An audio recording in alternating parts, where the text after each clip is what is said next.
Hello and welcome to another update video about Bonk. Bonk has pushed a little bit higher since the video that we made yesterday. In yesterday's video, we could only identify a 3-wave pattern, and I highlighted to you that I will add the next micro support region to the chart.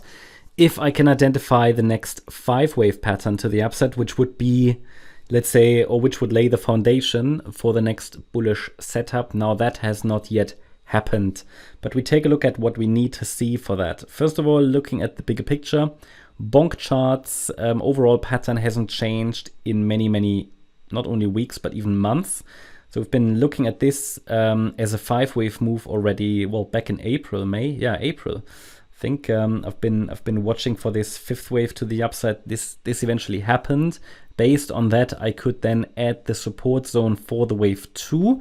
So we expected the price to get into this support zone. The target was reached. The price gave us initial, let's say, reversal signals here, but it's still trying to form a low. So we haven't got that substantial reversal yet, which we would like to see if really a 3rd wave rally to the upside would, start. Okay, so we need that reversal signal, not happening yet. Idea is that possibly wave 2 bottomed here on the 24th of June, or with that latest move down, we've reset the wave 2, which is what I believe. I mean, if this is bullish and if this is a wave 2, then I'd rather call it bottomed here on the 5th of July than on the 24th, because these double bottoms are very unreliable. And then to call this a 1-2 setup is just, Anyway, this was a 3-wave move up as well. So I'd rather call the wave 2 here. But what could have happened, so let me take that out. What could have happened is that this here, in the white count, which is more bearish, okay, A wave down, this is just some kind of a B wave rally, and then we go down, that this was circle A.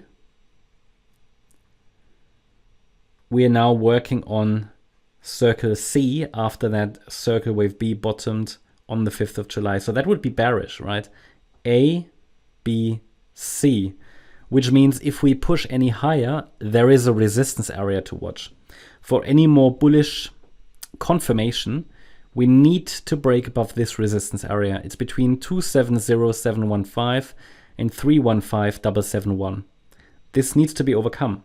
It's the 100% extension to the 138% extension of the initial 3-wave move that happened between the 24th of June and the 2nd of July. Okay, so this is resistance.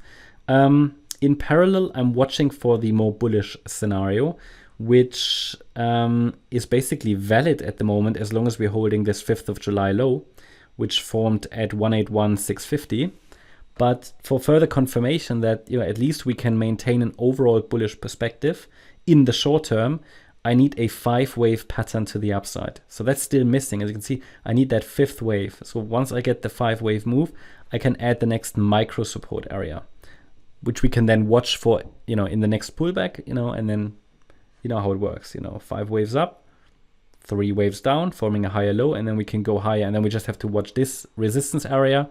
Okay, if the next 5-wave move forms, we can be more bullish, and so on. And these parameters can be obviously used for trading. Now in the very short term, therefore this 5th of July low needs to hold anyway. That's invalidation.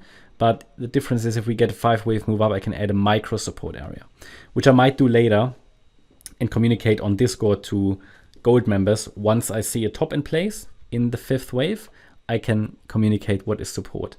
I think there's a fairly good chance of forming that 5-wave move up. Now, if we break below that 5th of July low, then the 161,484 level remains relevant for a reset, a possible reset of this wave 2. Very important.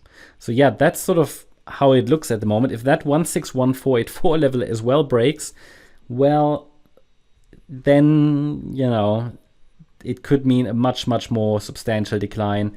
That doesn't look much on this chart, but it could mean we test the lower support area maybe, around 55% lower or even 70% lower. So you don't necessarily want to wait for that. So therefore, use the support areas, pay attention to the levels. And at the moment, there is still a chance to push higher, but it takes a 5-wave move to add the next micro support area. Until then, the existing support zone remains relevant. Hopefully that helps. That's my update about Bonk. Hope you liked the update. If you did, please hit the like button, leave a comment, and subscribe. And if you really like the content, then please check out the channel membership Also, make sure that you follow us on Instagram and Twitter for additional content. Thanks a lot for watching. Bye-bye.